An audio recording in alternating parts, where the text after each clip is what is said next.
Everyone, today I want to read you an excerpt from Matthew Please's book, Restoring Lost Customs of Christendom. So I have this book on Kindle, so I will be using my tablet. So this is the excerpt on Martinmas and St. Martin's Lent, which is the period that we're in now. So let's get started. That blessed man, Saint Martin, Bishop of Tours, has entered into his rest. The angels and archangels, thrones, dominions, and powers have welcomed him. Alleluia. Alleluia verse for the feast of Saint Martin of Tours in the 1962 Roman Catholic Missal. And then Matthew goes on to talk about Armistice Day and praying for the dead. Armistice Day is kept in honor of the ending of World War I, which concluded on the 11th hour of the 11th day of the 11th month. In 1954, the United States amended the holiday to include a remembrance of all the living and the dead of the nation's veterans, and the name was subsequently changed to Veterans Day on June 1st, 1954. We would do well to remember to pray for the souls of all who have died in battle on this day. However, to the Catholic, November 11th is even more than a day to pray for the repose of the souls of all who have died in battle for the country's defense. November 11th is the feast of Saint Martin of Tours, the great worker of charity who is said to have raised 3 persons from the dead, known as Martinmas. This day of celebration featured numerous festivities in honor of the life and charity of Saint Martin of Tours, and it is still observed by some Catholics who keep the tradition alive of carrying lanterns and eating a traditional meal of goose on this day. Note: no goose allowed on years when November 11th falls on a Friday. Well, that's a pretty obvious. If you read the 1983 Code of Canon Law, then all Fridays of the year are abstinence days. So that makes sense. The Catholic Thanksgiving. Father Francis Weiser shows that Martinmas was the Thanksgiving Day of the Middle Ages. This is not a day we should forget. The most common and almost universal harvest and Thanksgiving celebration in medieval times was held on the feast of Saint Martin of Tours, Martinmas, on November 11th. It was a holiday in Germany, France, Holland, England,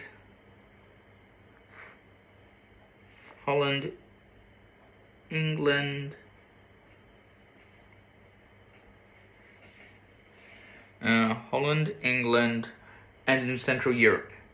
People first went to Mass and observed the rest of the day with games, dances, parades, and a festive dinner. The main feature of the meal being the traditional roast goose, Martin's goose. With the goose dinner, they drank St. Martin's wine, which was the first lot of wine made from the grapes of the recent harvest. Martinmas was the festival commemorating filled barns and stocked larders, the actual Thanksgiving Day of the Middle Ages. Even today, it is still kept in rural sections of Europe, and dinner on Martin's Day would be unthinkable without the golden brown, luscious Martin's goose, the second Catholic Mardi Gras of the year. But St. Martin's Day was more than just Thanksgiving. It also serves as the Mardi Gras of Advent by ushering in the pre-Christmas fasting period known as St. Martin's Lent. St. Martin's Lent as a period of fasting leading up to Christmas originated as early as 480 AD.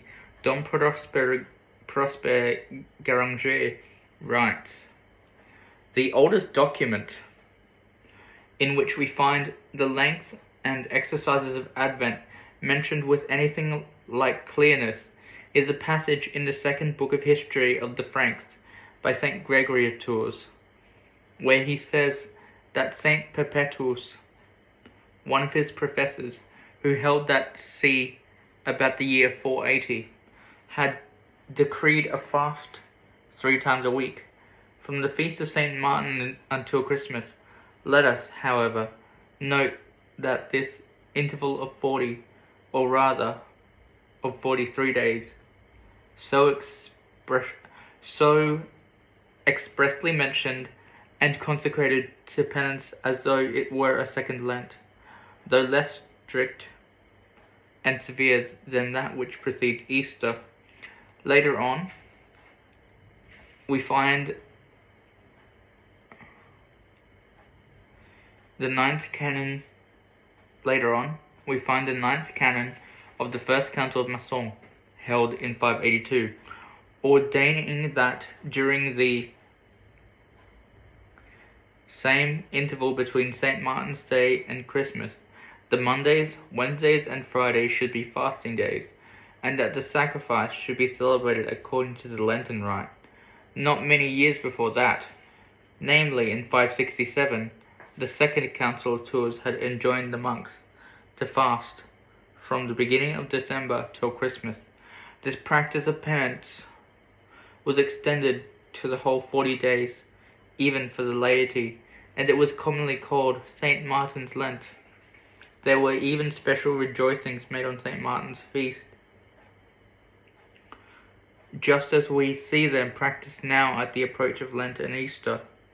The obligation of observing this Lent, which, though introduced so imperceptibly, had by degrees acquired the force of a sacred law, began to be relaxed, and the 40 days from St. Martin's Day to Christmas were reduced to 4 weeks. Well, yep. So this is a longer Advent, essentially. Then the history of the Advent fast. In historical records, Advent was originally called Quadragesimal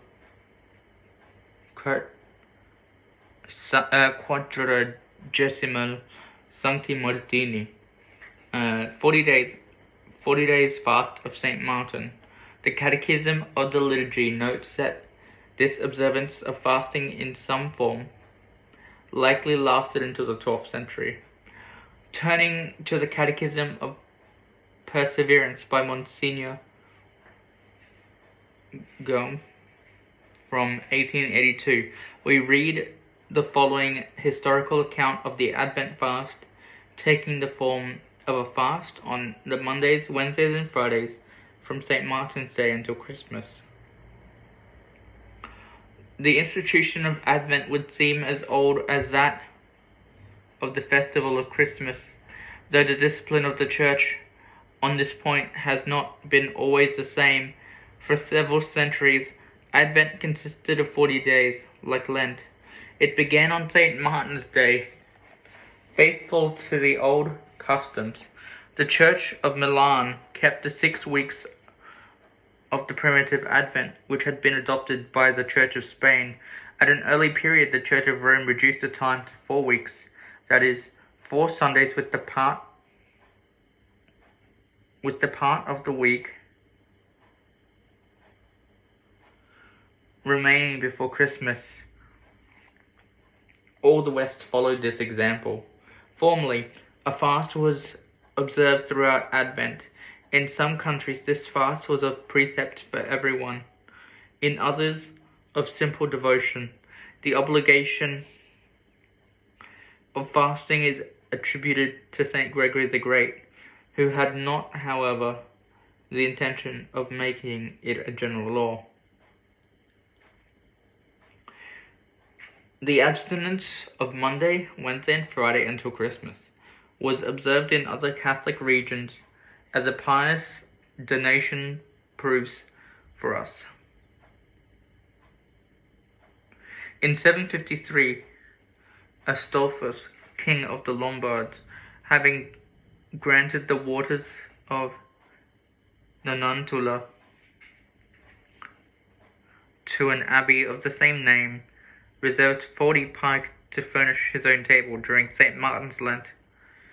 We may infer that in the 8th century, the Lombards observed the fast during the 40 days before Christmas, or at least abstained from flesh meat. By the 1100s, the fast had begun to be replaced by simple abstinence, as stated in a History of the Commandments of the Church by Reverend Antoine Billion. Thus, even before reaching full vogue, the Advent fast was on the decline. At the end of the 12th century, it was nearly abolished. The Council of Avranches, AD 1172, made not only fasting but even abstinence in Advent a matter of simple counsel, especially addressed to clerics and soldiers. In Rome, the observance still existed, but in Portugal, it was not known whether it carried with it any obligation, for the Archbishop of Braga questioned Pope Innocent III on this point, and the Pope, instead of insisting that there is an obligation, simply states that in Rome the fast is observed. No very clear information is to be obtained from Durand de Mont. If an Advent fast existed at his time, Durand does not speak of the way it was observed. In England, it was obligatory only for the monks, like the daily fast imposed by the Council of Tours for the month of December up to Christmas. As indicated in 1281, the Council of Salisbury held that only monks were expected to keep the fast. However, in a revival of the older practice, in 1362, Pope Urban V required abstinence for all members of the papal court during Advent.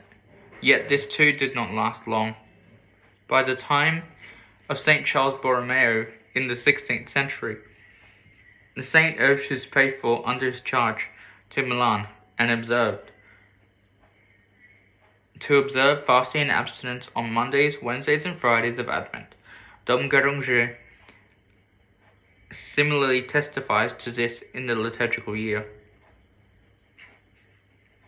The discipline of the churches of the West, after having reduced the time of Advent fast so far, relented in a few years to change the fast into a simple abstinence, and we even find councils of the 12th century, for instance, Seligenstadt in 1122 and Avranches in 1172, which seem to require only the clergy to observe this abstinence. The Council of Salisbury, held in 1281, would seem to expect none but monks to keep it. On the other hand, for the whole subject is very confused, owing no doubt to there never having been any uniformity of discipline regarding it in the Western Church. We find Pope Innocent III in his letter to the Bishop of Braga mentioning the custom of fasting during the whole of Advent as being at that time observed in Rome, and Durandus in the same 13th century, in his rationale on the divine offices, tells us that in France fasting was uninterruptedly observed during the whole of that holy time. This much is certain, that by degrees the custom of fasting so far fell into disuse that when in 1362 Pope Urban V endeavored to prevent the total decay of the Advent penance. All he insisted was that all he insisted upon was that all the clerics of his court should keep abstinence during Advent without in any way including others, either clergy or laity, in this law. St. Charles Borromeo also strove to bring back his people of Milan to the spirit, if not to the letter, of ancient times. In his fourth council, he enjoins the parish priest to exhort the faithful to go to communion on the Sundays at least of Lent and Advent, and afterwards address to the faithful themselves a pastoral letter in which, after having reminded them of the dispositions wherewith they ought to spend this holy time, he strongly urges them to fast on the Mondays, Wednesdays, and Fridays, at least of each week in Advent.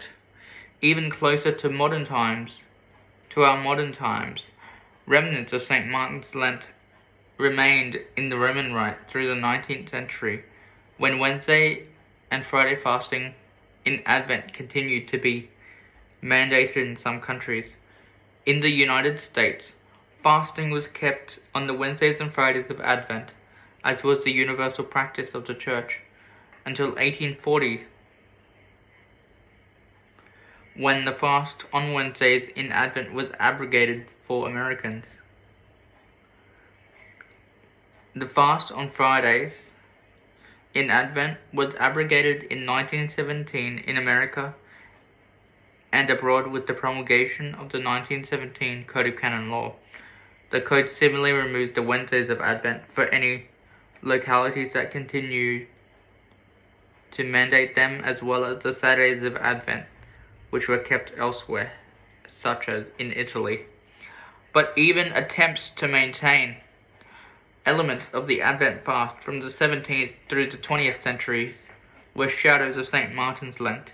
In fact, the Church still encouraged people to keep the venerable discipline of St. Martin's Lent, even if it was not obligatory, under pain of sin. This fact is expressed with conviction in the Catechism of Perseverance. The Church neglects no means of revisiting in her children the fervor of their ancestors. Is it not just? Is the little babe whom we expect less beautiful, less holy, less worthy of our love than formerly? Has he ceased to be the friend of pure hearts? Is his coming into our souls less needed? Alas, perhaps we have raised there all the idols that 18 centuries ago he came to overturn. Let us therefore be more wise. Let us enter into the views of the Church. Let us consider how this tender mother redoubles her solicitude to form us in those dispositions of penance and charity which are necessary for a proper reception of the babe of Bethlehem.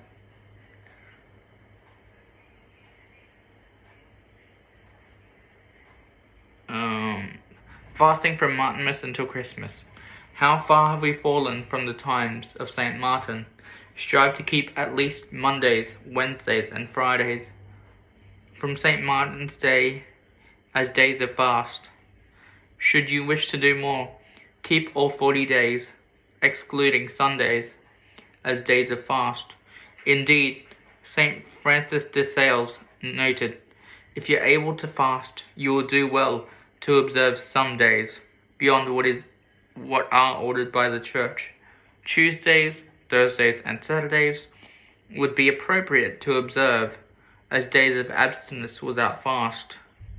The Immaculate Conception, where it is kept as a holy day of obligation on December 8th, can also be exempt from this practice of fasting. While the world celebrates too early and ceases celebrating on the second day of Christmas, let us not make that same grave mistake, and before any feast there should be an appropriate fast. Martinmas ushers in that sacred